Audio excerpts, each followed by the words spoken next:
Hello everyone, I'm Santiago, and today I'm going to be testing Bayonetta 1 on the Geforce GTX 750 Ti. For FPS monitoring, I'll be using CAM. If you want to download this software, there's a link down in the description. And if you want to purchase any of the parts featured in this build and support the channel, there are Amazon affiliate links down in the description. So Bayonetta 1, I'll be doing 1080p and 1440p. To skip any of those sections of the video, check the description below. So first, I'll show you 1080p targeting 60 frames per second at the maximum settings without including MSAA. It will be at 60 frames per second, but with some drops every now and then on heavy scenes. If you want to avoid that completely, just overclock your 750 Ti. There's a link on how to do so down in the description. Then I'll test 1440p using an overclocked GTX 750 Ti with lowered ambient occlusion quality, so we can hit 60 frames per second. But if you want a more stable frame rate, also lower HDR and shadow quality.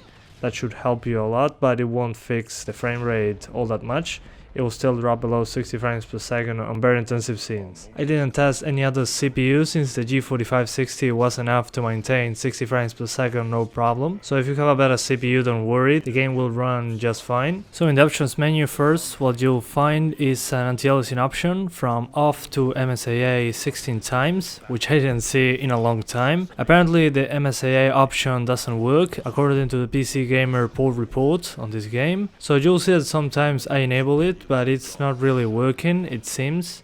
I'm not 100% sure on it. Then texture quality, we have low, medium and high. So if you have a 2GB card or something like that, use high textures. Then we have shadow quality, low, medium or high. Not really much to say about that. But on the 1050 Ti, for example, at 4K, I had to lower this to get more frames. Then we have screen space ambient occlusion quality, SSAO. We can turn it off, put it on low, medium or high. Again, on 4K on the 1050 Ti, I had to turn it off. Then we have HDR, which is not the HDR that we know nowadays. You don't need an HDR monitor to use this option, so keep that in mind. But it has a hit on performance. I suggest you enable it, the game looks better. And finally, VSync on or off. You'll see that I keep it on most of my tests. That's because this game is capped at 60 frames per second. We cannot go over 60 frames per second, so why would I turn off VSync? If you turn it off, you will get a lot of screen tear, so it's not really a good idea to turn it off, I think personally. But if you're having very unstable frame rates and you're dropping below 60 frames per second, turn it off. The game will hard lock at 30 frames per second if you keep it on and you're not maintaining 60s all the time. So for example, if you have a 1050 Ti and want to play at 4K at the lowest setting, turn VSync off. It will make the game much smoother, since with VSync on it will hard lock at 30 frames per second. But yeah, those are the options, and you even have a VRAM usage bar down below. But apart from that, I'm pretty impressed with the options menu considering the age of this game. But anyway guys, that's pretty much it. I hope you keep enjoying the video. Thanks for watching and see you next time.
Long since erased from the records of time, there once existed two European clans who served as overseers of history for the powers that be.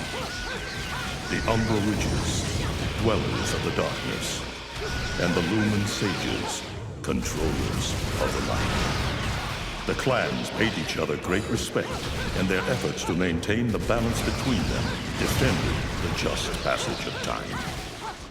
Yet one day, that balance was toppled.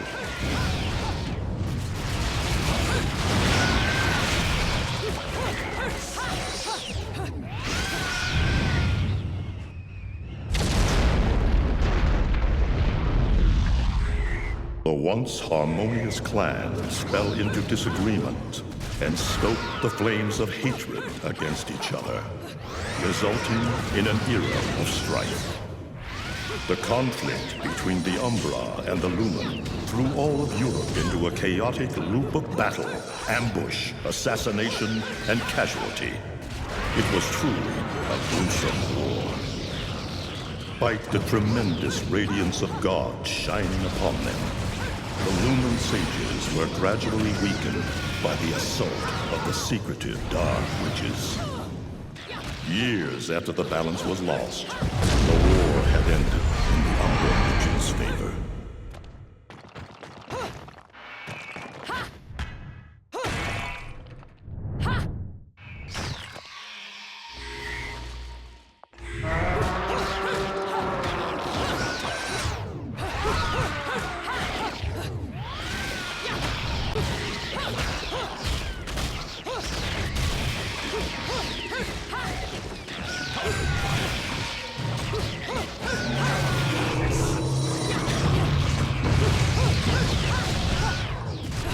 Their victory was short-lived. Fearing the witches' dark abilities, humans began to condemn the remaining Umbra. They launched the witch hunts, rounding up the battle-weary witches with little resistance and subjugating those who wished to continue the struggle.